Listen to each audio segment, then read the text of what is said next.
The operator is not the problem, but they are often the first place people look when something keeps stalling.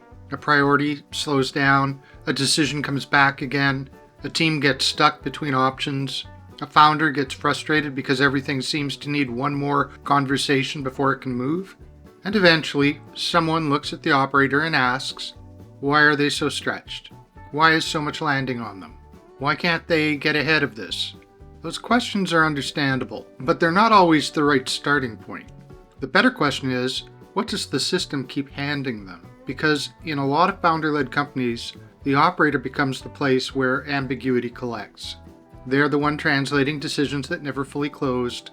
They are the one carrying trade-offs nobody named out loud. They are the one nudging a priority forward because ownership was fuzzy. They're the one rescuing the same call week after week. And from the outside, that can look like a capacity issue. They have too much on their plate. They need more support.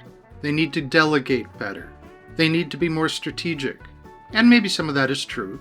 But sometimes the operator is overloaded because the decision system around them is weak. That is a different problem. A capable operator can make a weak system look functional for a long time. They notice what is unclear, they connect the dots, they follow up, they smooth out the tension, they fill the gaps between what was said in the meeting and what the team actually needs to do next. And because they're capable, the business keeps moving. And that sounds like a good thing. And in the short term, it is. But over time, it hides the real problem. Because if the operator keeps rescuing unclear decisions, the organization can start to believe the system is working. And it is not. The operator is working. There's a difference. This is why the pattern matters more than the person. If the same kinds of decisions keep landing on the same operator, that's probably not random. It may mean the decision was not clear upstream. It may mean ownership was discussed but never assigned. It may mean authority technically existed somewhere else, but nobody made it explicit. It may mean the trade-off was uncomfortable, so the team moved past it without really naming what was being chosen. Then the work reaches the operator. And now they have to translate the ambiguity into action again. That is the part worth slowing down for. Not to blame the operator, and not to blame the founder, but to read the pattern honestly. The rescues are giving you information.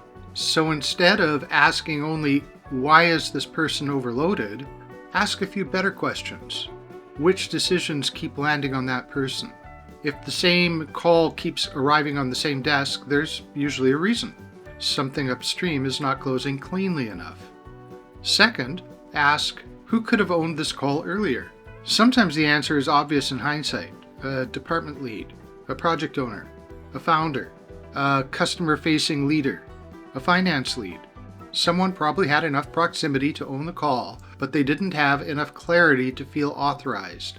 That is not always a people problem. Sometimes the authority was there, but the clarity was not. Third, ask, what was not clear enough upstream to keep the decision closer to the work? That question gets you out of blame and into diagnosis.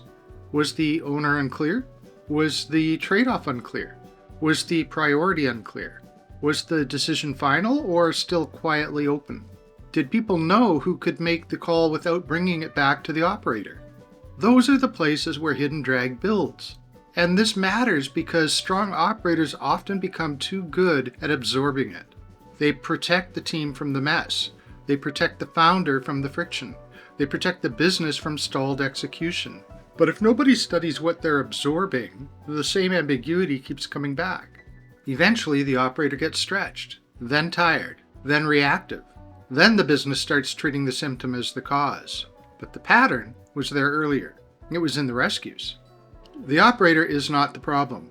They may be the signal. The question is whether the leadership team is willing to read that signal before the person carrying the drag becomes the bottleneck everyone points at. So here's the simple takeaway. Before you decide your operator needs to move faster, delegate more, or absorb less, look at what keeps landing on their desk. Ask, why did this call have to land there? Who could have owned it earlier? What was not clear enough upstream? And what would need to change so the next decision stays closer to the work? That is where the real leverage usually is. Because if the same operator keeps absorbing the same kind of ambiguity, the problem probably isn't that they are overloaded. It may be that the system never told anyone else where the decision lives. That's exactly the kind of pattern the hidden drag diagnostic is built to surface. It takes you about 7 to 10 minutes, and it helps you spot where decisions, ownership, structure, and alignment are creating drag inside the business. You'll find the link in the description. And if this is a pattern that you're seeing inside your own leadership team, where too much keeps landing on one capable operator, feel free to connect with me. This is the kind of hidden drag I help founder-led teams find and close. If this was useful, subscribe for more practical thinking on decision velocity, hidden drag, and how founder-led teams get unstuck. And share it with someone who keeps carrying the decisions that should have closed upstream. As well, make sure you follow along for more. My name is Warren Winowski. Thanks for watching.